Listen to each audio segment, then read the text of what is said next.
Özündən sonra bir əsər qoy ki, faydalı bir elm. O elm ki, ondan insanlar faydalanır. Bu şəriət elmləri. Bax, indi hədis oxuyuruq. Kimdən rivayət olunur? Əbu Hüreyrədən.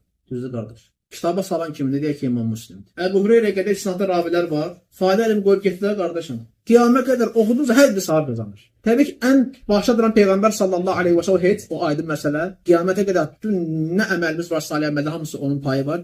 İndi deyək ki, ondan aşağı olan bizlər. Əbu Hüreyrə rivayət elədi. Sənədində ravilər var, çatdırdılar. İmam Müslim kitaba saldı. İndiyənə qədər oxuyuruq. Gör nə qədər savab qazandılar. Faydalı elm qoyduysa qoymadı, qardaş. Deməli, bu hədisi götürüb kimsə əməl eləsə, Allahu akbar, yenə savab qazanır. Faydalı elm. İmam Buxari, İmam Müslim, hədis alimləri, şəriət alimləri gör nə qədər savab qazanırlar yazdıkları kitablar sayəsində, qoyub getdi elm sayəsində. Biz də bunu eləyə bilərik. Ən azından necə qardaşım, bu faydalı elm yaymaqla. Qardaş, dərsləri yayıb paylaşmaq lazımdır. Qulaq assın, paylaş, qoy başqalar eşitsin. Faydalı elmi yaymaqdır. Belə də savab qazanmaq olur. Dərsi keçdi, sən paylaşdın.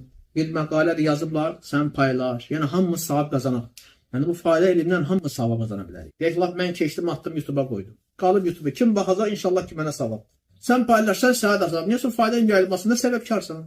Madəm kitab yaza bilmirik, dərs hazırlayıb təqdim edə bilmirik, heç olmasa bunu yayaq belə savab qazanaq da, qardaşım.